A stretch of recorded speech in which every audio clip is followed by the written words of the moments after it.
இன்றைக்கி ரொம்ப ரொம்ப ஆரோக்கியமான உளுந்து ஊத்தாப்பம் தாங்க.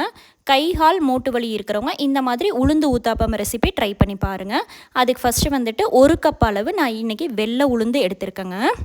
1 கப் நீங்கள் வெள்ளை உளுந்து எடுக்கும்போது தாராளமாக ஒரு 6-7 ஊத்தாப்பம் வரும். 2லிருந்து 3 டைம் நல்லா வாஷ் பண்ணி எடுத்துட்டு அரை மணி நேரம் ஊற வச்சுக்கலாங்க. 1 கப் அளவு தண்ணி விட்டு அரை மணி நேரம் ஊற வச்சுக்கோங்க. ஊற வச்ச தண்ணியோடவே சேர்த்து நம்ம அரைச்சிக்கலாம். அரை மணி நேரம் நல்லா ஊறினதுக்கப்புறம் டேரெக்டாக மிக்ஸி ஜாரில் அரைச்சி எடுத்துக்கலாங்க. நல்லா நைஸாகவே அரைச்சி எடுத்துக்கோங்க. ஒரு தடவை அரைச்சிட்டு மறுபடியும் கொஞ்சோண்டு ஒரு 1/4 டம்ளர் தண்ணி விட்டு நம்ம தோசை மாவு பதத்துக்கு அரைச்சி எடுத்துக்கலாங்க. இப்போ உளுந்து மாவு ரெடி. அது கூடவே 2 முட்டை சேர்த்துருக்கேங்க. அது கூட நம்ம ஊத்தாப்பத்துக்கு ஒரு பெரிய வெங்காயம் கட் பண்ணி சேர்த்துக்கோங்க. ஒரு கேரட் திருகி சேர்த்துக்கோங்க. மாவுக்கு தேவையான அளவு உப்பு சேர்த்துக்கோங்க. காரத்துக்கு பெப்பர் தூள் 1 ஸ்பூன் சேர்த்துருக்கேங்க. நல்லா நம்ம எல்லாத்தையும் மிக்ஸ் பண்ணி விட்டுட்டு ஊத்தாப்பம் ஊற்றிக்கலாம். ஜஸ்ட் அரை மணி நேரம் மட்டும் நம்மளுக்கு ஊறினா போதும்.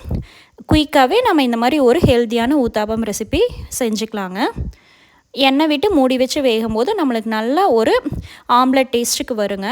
இதுவே வந்துட்டு நீங்கள் கருப்பு உளுந்துலேயே ட்ரை பண்ணலாம். கருப்பு உளுந்து எடுக்கிறீங்கன்னா 1 மணி நேரம் ஊற வச்சு இந்த மாதிரி ஊத்தாப்பம் ரெசிப்பியாக எடுத்துக்கோங்க. நம்ம உளுந்து வந்து சேர்க்கறனால இதில் கால்சியம் சத்து அதிகமாக இருக்கிறனால நம்மளுக்கு வந்துட்டு எலும்புகள்லாம் ஸ்ட்ராங் ஆகுங்க. கர்ப்பப்பையும் ஸ்ட்ராங் ஆகும். வெயிட் லாஸ்க்கு நல்ல ரெசிபி ட்ரை பண்ணி பாருங்கள். நல்லாயிருக்கும்.